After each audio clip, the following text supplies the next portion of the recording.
primeira coisa que eu queria, então, introduzir para vocês é como o Lume, e como a minha pesquisa e o Lume entende a relação corporal, o corpo em si, esse conceito de corpo.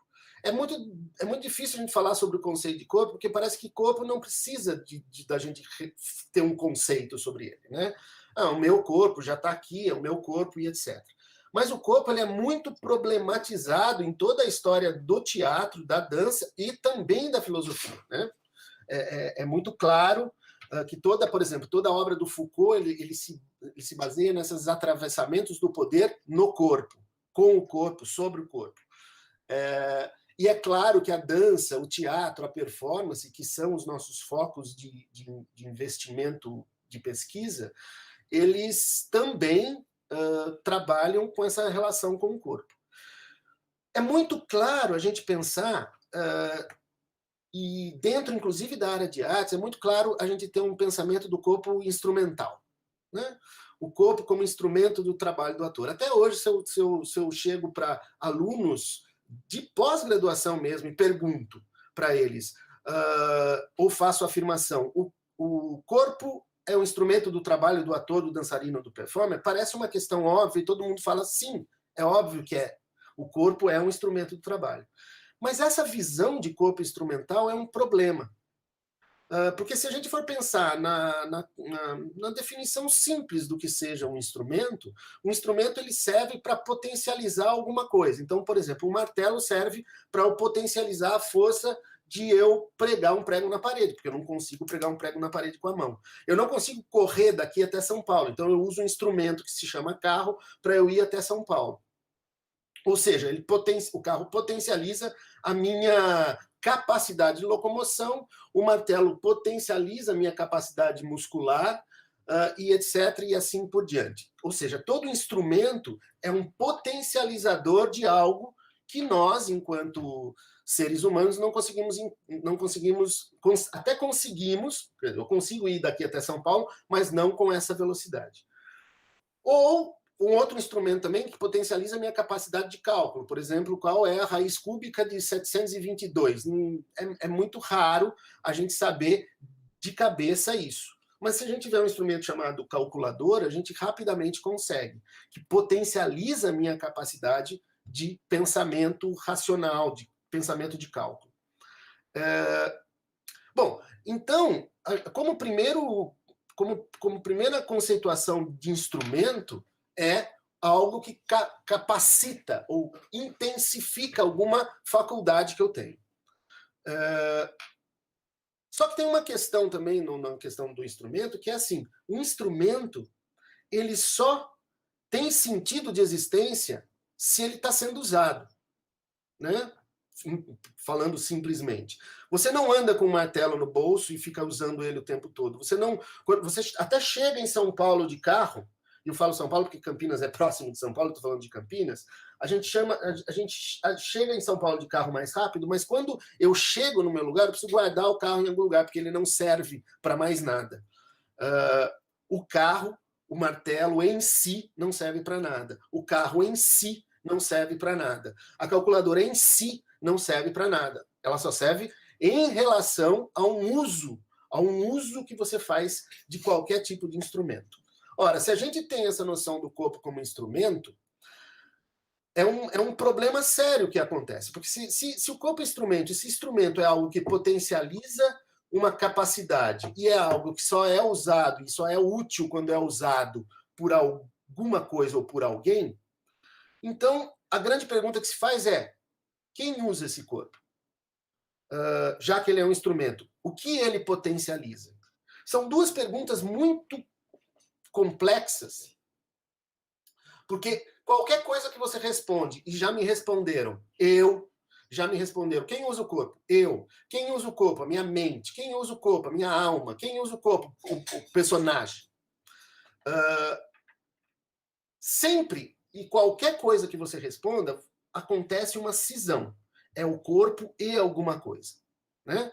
Então você já tem um corpo cindido a priori, quando você usa o corpo como instrumento de trabalho. O corpo não é o corpo e algo. Para a gente, na área de artes, é impossível pensar que o corpo, no teatro, na dança ou na performance, é usufruto de algo, é uso de algo. O corpo, desde Merleau-Ponty, mas antes, mas em Merleau-Ponty é muito claro que eu sou o meu corpo. Eu não tenho essa cisão de corpo e alguma coisa. Então, usar o corpo como uma relação instrumental é você já cindir o corpo a priori.